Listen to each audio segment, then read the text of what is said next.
1926 সালের 19শে জানুয়ারি ঢাকা বিশ্ববিদ্যালয়ে ডক্টর মোহাম্মদ শহীদুল্লাহর সভাপতিত্বে আবুল হোসেনের নেতৃত্বে প্রতিষ্ঠিত হয় মুসলিম সাহিত্য সমাজ।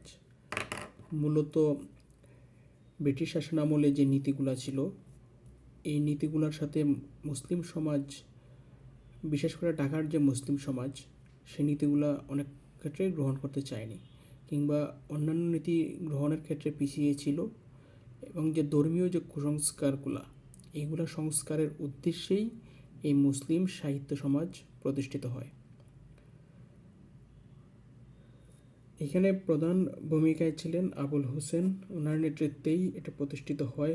এছাড়া ইম্পর্ট্যান্ট লেখক যারা ছিলেন, তাদের মধ্যে ছিলেন কাজী আব্দুল ওদুদ, আবুল ফজল, কাজী মোতাহার হোসেন চৌধুরী, আব্দুল কাদির।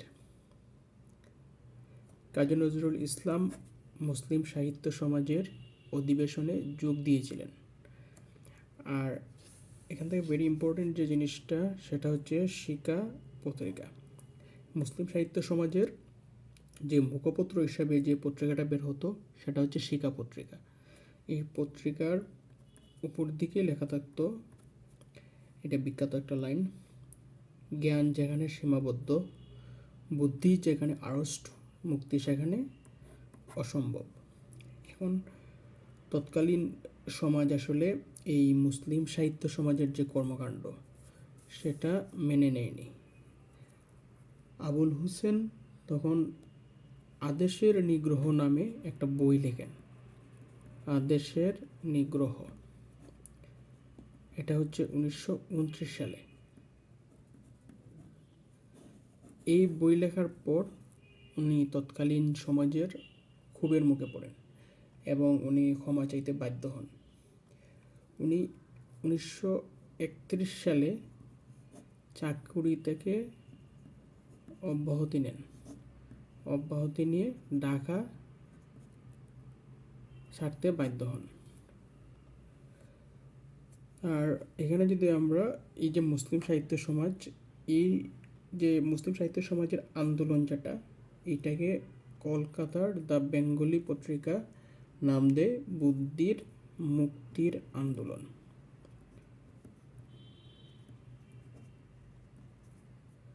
বুদ্ধির মুক্তি আন্দোলন। বুদ্ধির মুক্তি শব্দটা প্রথম ব্যবহার করেন কাজী আব্দুল ওয়াদুদ।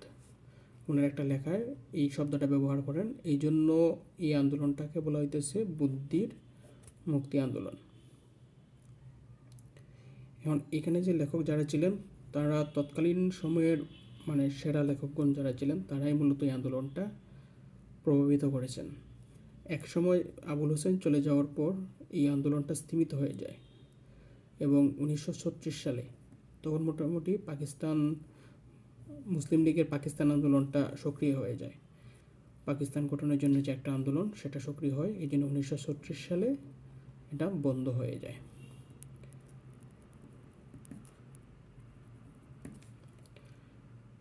এখন আমরা আবুল হোসেনের চলে যাওয়া, তারপর কাজী আব্দুল ওয়াদুদ। কাজী আব্দুল ওয়াদুদের একটা বিখ্যাত গ্রন্থ, এটা হচ্ছে শাশ্বত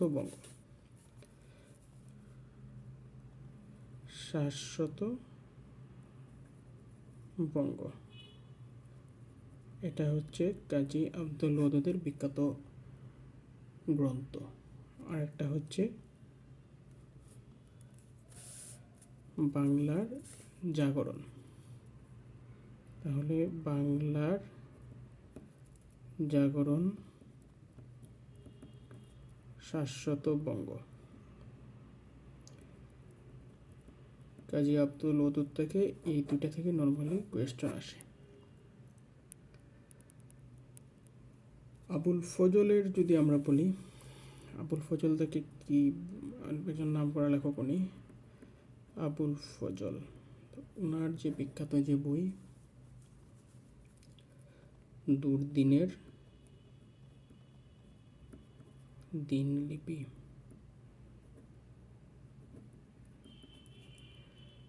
মাটির পৃথিবী, এটা আগেও কোয়েশ্চন এসেছে, এটা মাটির পৃথিবী।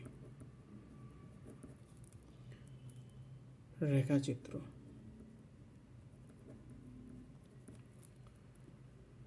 আর কি ছিল একটা চৌচির। এই হচ্ছে আবুল ফজলের বই, যেগুলো থেকে কোয়েশ্চেন আসতে পারে। দুর্দিনের দিল্লি, মাটির পৃথিবী, রেখাচিত্র, তিনটাই ভেরি ভেরি ইম্পর্টেন্ট। নর্মালি এই তিনটা থেকে আসে। আর কাজী মোতাহার হোসেন চৌধুরী, তারা কিন্তু দুইজন, একজন কাজী মোতাহার হোসেন, একজন মোতাহার হোসেন চৌধুরী। তো কাজী মোতাহার হোসেনের যে বই, সে একটা বই বিখ্যাত, সঞ্চয়ন, যেটা থেকে কোয়েশ্চেন আসতে পারে। কাজী মোতাহার,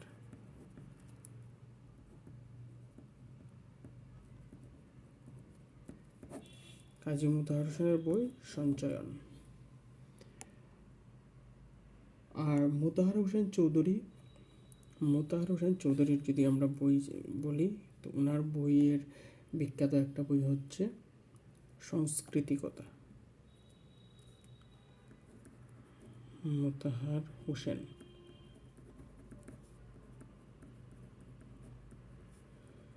সংস্কৃতিকতা,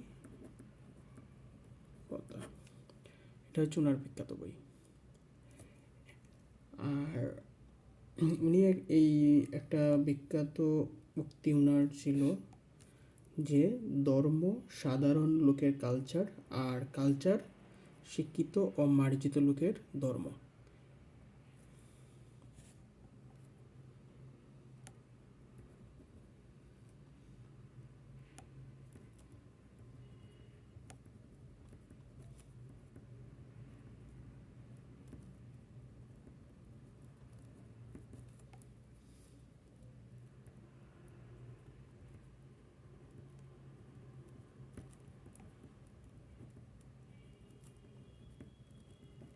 শিক্ষিত ও মার্জিত লোকের ধর্ম,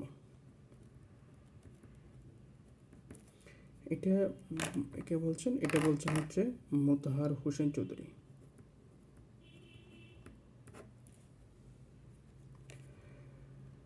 আরেকজন হচ্ছেন আব্দুল কাদের। ছিল আব্দুল কাদেরের একটা মনে হয়েছিল উত্তর বসন্ত, যেটা থেকে আগেও কোয়েশ্চেন আসছে। উত্তর বসন্ত, দিলরুবা, লোকায়ত সাহিত্য।